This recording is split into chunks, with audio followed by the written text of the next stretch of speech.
Hey guys, I feel like a really big slacker because I've been meaning to get this video up much earlier than I did.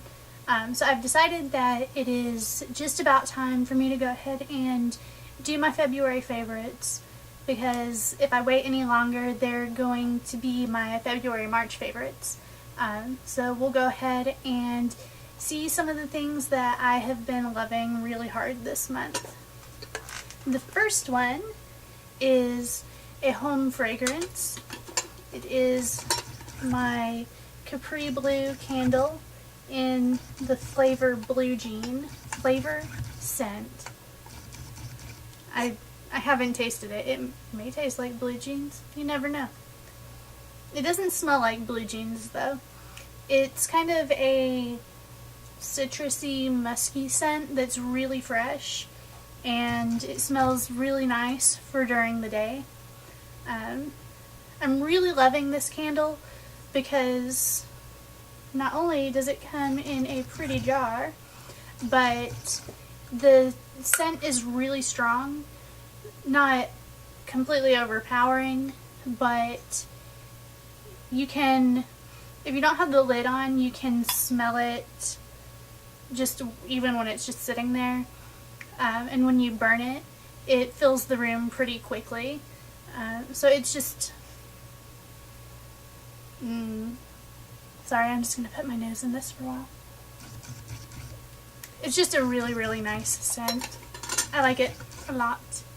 I know Anthropologie sells some of the fragrances. I think this one came from a boutique. I got it as a gift. But I'm pretty sure they have their own web shop, so I will find that and link it for you below, because I think everybody needs one of these. The next one is a little bit of skincare that I discovered during February, and it is one that I actually didn't think would be available in the US. I've seen a lot of people mention it online, but I thought it was only available at Asian markets, or, you know, from their website or whatever. But I stumbled across this in Walgreens, I think at the beginning of February. And it is the Hada Lobo Hydrating Facial Cleanser, which is, it might be my favorite cleanser that I've ever used. It's not quite as thick as a balm. Let's see. It's just kind of almost the consistency of a moisturizer. It feels a little bit milky and really smooth. It gets all of the makeup off that my makeup remover leaves behind, which is the point. But it does it without drying my skin out or making it feel tight or anything. So that is basically, those are the only two things that I really want out of a cleanser, and this does both of them, so it's perfect. I want to say that it was like $11 or $12 too, so it's not very expensive at all. Another fragrance favorite this month is actually a little sample that I have. It is Penhaligon's Endymion, which I got when I ordered some samples from Twisted Lily, I think back in January, and I just got around to using this one, maybe the beginning of February, something like that, and it smells really nice. It's actually a men's cologne, but I don't care. It's fairly light. It's a tiny bit floral. I think it's probably like lavender, bergamot. There's like some musk or vetiver or something in there. So it, you know, it definitely is on the masculine side, but it's not raw manly so much that ladies can't wear it too. It's fairly strong on the skin, not overpowering, but you know, people nearby will probably pick up on it a little bit. It's pretty long lasting. I think, you know, it definitely lasts past lunchtime, and toward the end of the workday I still kind of get little whiffs of it. So I like that. It bugs me when fragrances wear off too fast. So this one I've just been loving a whole lot. I may have to get the full size of it when I'm done with this sample. Luckily it's, you know, fairly concentrated, so it should last a pretty long time.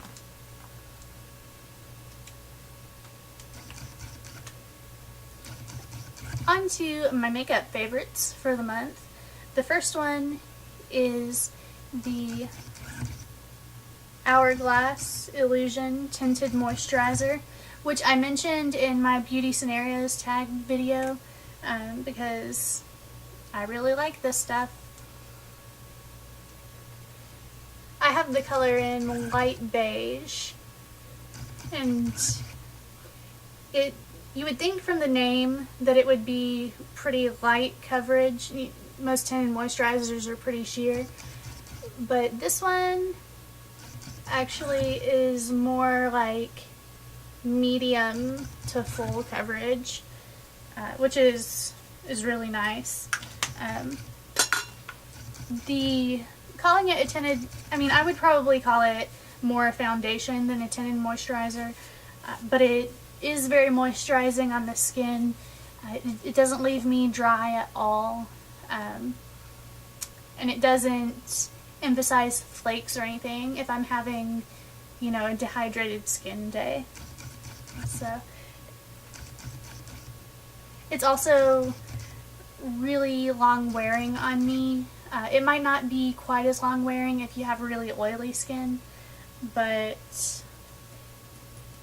it'll go easily through, you know, work and dinner and drinks. So I've been very, very happy with this little baby.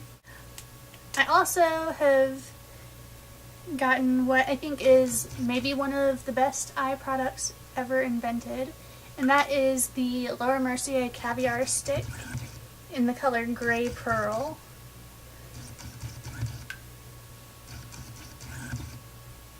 It's just kind of a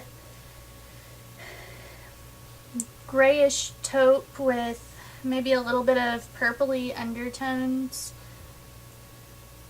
It works really well as a crease color. Not too dark, not super light. I love the caviar sticks because even if I don't use primer under them, they don't budge all day, they don't crease, they don't smear. I can just kind of scribble it on and then blend it out a little bit with a fluffy brush and then go. So these are basically what I reach for automatically if I'm in a hurry or if I've overslept or anything like that. My brush love right now is the Ray Morris Square Kabuki, which is the tiniest, cutest little brush that you ever saw for the face. I mean, look at that little guy. It's just the itty bittiest thing. It's made of blue squirrel, so it's incredibly soft. It doesn't move around the other products that are on my face. And if you have kind of small features, it is the perfect little contour brush. I apply with the tip of the brush and then use the side to kind of blend it out. It's also really nice for along the sides of my nose and along my jawline there, and in the temples. Basically, it's my all-in-one contour. It probably won't work as well for that if you have a normal sized head, but I have kind of a tiny head and my hairstylist agrees, so I know I'm not just criticizing myself. It's a true thing.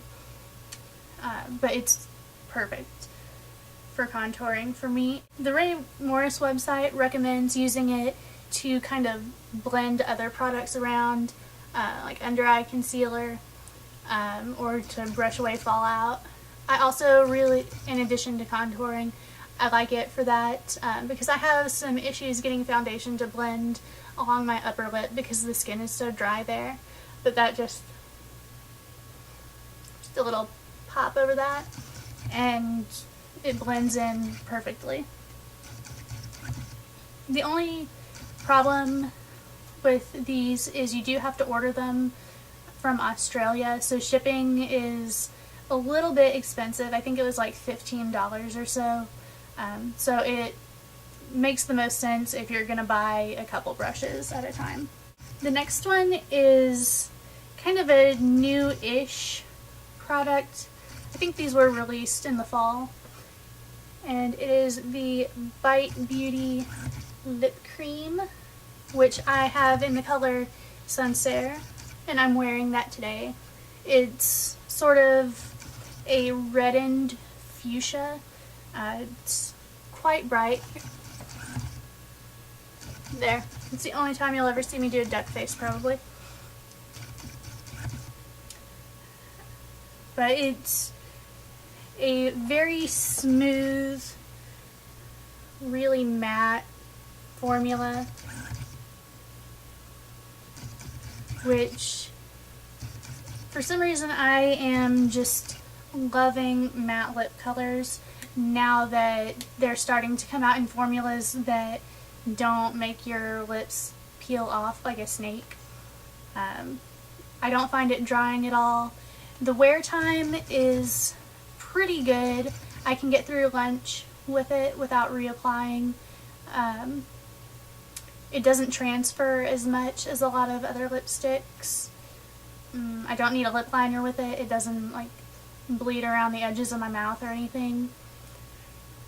So basically, what's not to love? The applicator can be a little bit tricky because it's that kind of longish sort of doe foot applicator. It's a little bit flexible, so it just takes some practice to get a really good line with it. But once you do, it's really easy to use. So I've been wearing this basically all the time. And the last one for the day is a blush, which is my very first Tom Ford blush. How exciting! In the color Love Lust, which, you know, in the pan looks orange. The first time I saw it in real life, because this was a gift, I was like, oh man, that is orange. And I wasn't sure that it would look good on me, but once you put it on, it just turns into a really natural looking peachy pink, sort of just, you know, healthy flush. I would say it is a more sophisticated alternative to NARS Orgasm if you're not a fan of, you know, glitter bomb cheeks. This one does have a little bit of a sheen, so if you have very uneven texture, you might want to apply it sparingly, or maybe dust a finishing powder over it just to cut down on that. But I don't really find that it emphasizes texture issues too much, because I do have, you know, a little bit of scarring on my cheeks, and it doesn't really make it any more noticeable.